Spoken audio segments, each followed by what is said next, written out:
Good morning. My name is Sam. I am an alcoholic, and I'm also a son of recovery. Let's start out with the Serenity Prayer. Good and gracious God, grant me the serenity to accept the things I cannot change, the courage to change the things I can, and the wisdom to know the difference. Amen. So I am reading through this book called Recovery Dharma, How to Use Buddhist Practices and Principles to Heal the Suffering of Addiction.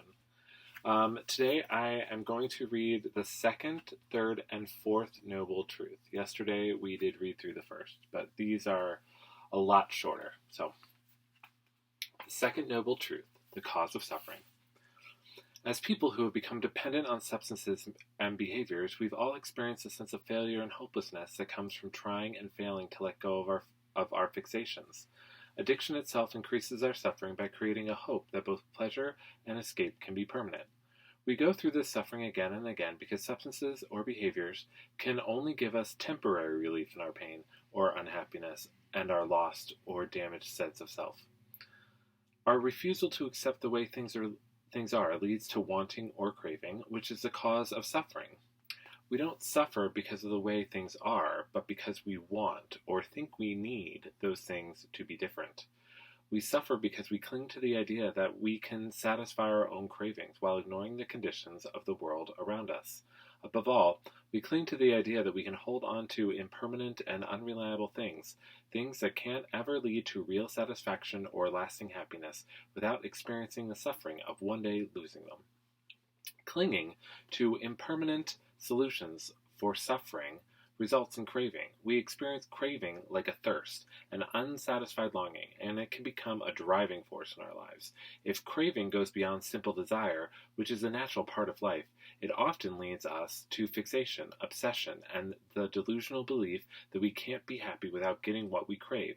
It warps our intentions so that we make choices that harm ourselves and others. This repetitive craving and obsessive drive to satisfy, it leads to what we now know as addiction. So let me repeat that.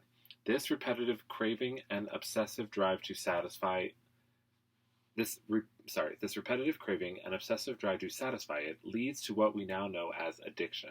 Addiction occupies the part of our mind that chooses our will and replaces compassion, kindness, generosity, honesty, and other intentions that might have been there. Many of us experience addiction as the loss of our freedom to choose. It's the addiction that seems to be making our choices for us. I know that is true and was true in my life. Many of us experience addiction as a loss of our freedom to choose. It's the addiction that seems to be making our choices for us. That is definitely how I felt. That is the truth. Continuing. In the way we must have food, shelter, or water, our mind can tell us that we must have some substance. Buy or steal something, satisfy some lust, keep acting until we achieve some needed result. That we must protect ourselves at all costs and attack people with whom we disagree or people who have something we want. This need also leads to an unsettled or agitated state of mind that tells us we'll only be happy if we get certain results or feel a certain way. We want to be someone we're not, and we don't want to be who we are. Conditions or circumstances in and of themselves don't cause suffering. They can cause pain or unpleasant experiences, but we add suffering on top of this when we think we need those circumstances to be different. We create even more suffering when we act out in ways that deny the reality of the circumstances and the reality of impermanence. Craving is the underlying motive that fuels unwise actions that create suffering. Again, craving is the underlying motive that fuels unwise actions that create suffering. That is so true. I really can't get over this, though. Many of us experience addiction as the loss of our freedom to choose. I totally experience addiction as my loss of a freedom to choose my own life. It's the addiction that seems to be making our choices for us. That is just sitting with me. That's the truth. Okay. The third noble truth, the end of suffering. It is possible to end our suffering.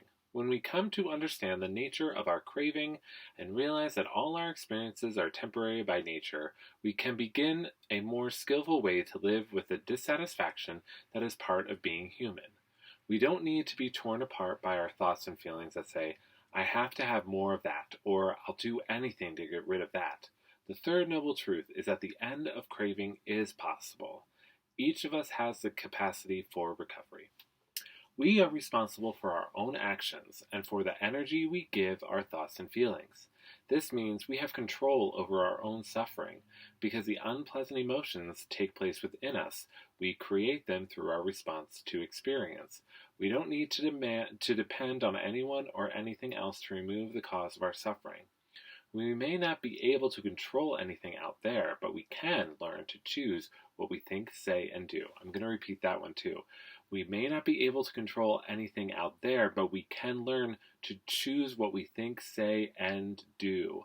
That was a lesson I'm still working on, but started to realize about 6 months into sobriety. I started to not realize it, I started to understand it. I started to know what that meant, of that I can learn to choose how I think, say, or do something, that I can start to slow my thoughts down where I can actually interact with them before it happens, before I say something, before I'm learning how to do that still, but it's so important. So continuing.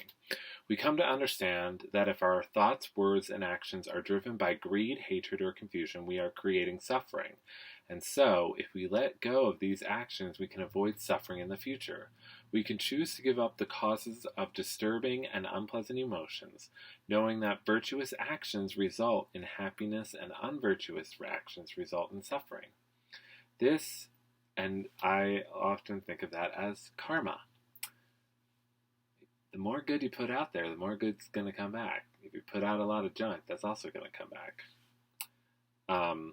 This is the true empowerment and freedom of recovery, recognizing that happiness and suffering are entirely up to us, based on how we choose to respond to our experiences. That is so true. That's so true. Okay, the fourth and final noble truth, the path. The Buddha taught that by living ethically, practicing meditation, and developing wisdom and compassion, we can end the suffering we create by resisting, running from, and misunderstanding reality. The fourth noble truth is a summary of the essential elements to recovery or awakening, called the Eightfold Path. The path is a set of instructions, a practice, and a way to investigate and be aware of the conditioned responses we cling to. These are the 8 factors of the path. 1. Wise understanding. 2. Wise intention. 3. Wise speech. 4. Wise action. 5. Wise livelihood. 6. Wise effort. 7.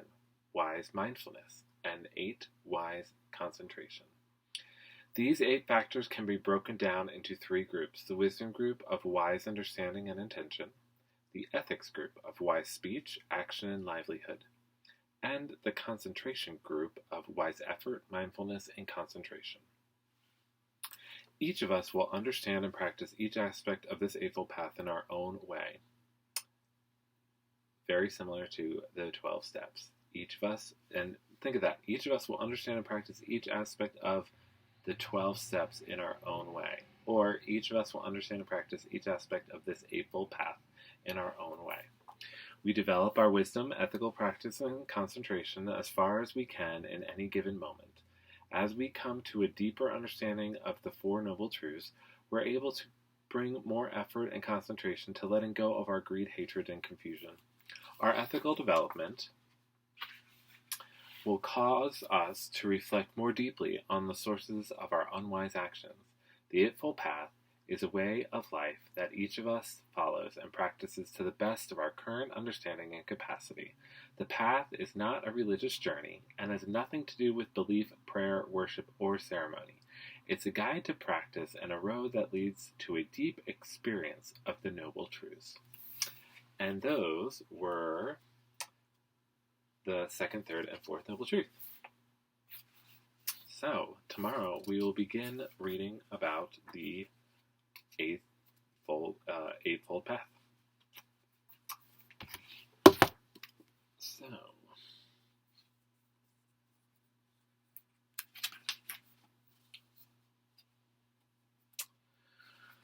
So, prayer. Run the race. Help me this day, higher power, to run with patience the race that is set before me. May neither opposition without or discouragement within divert me from my progress in recovery. Inspire in me strength of mind, willingness, and acceptance, that I may meet all fears and difficulties with courage, and may complete the tasks set before me today. And with that, if you have any thoughts, comments, or questions, please leave them. I love talking with other people about recovery and learning from each other. So please feel free. And as always, I hope you have a blessed day. Bye.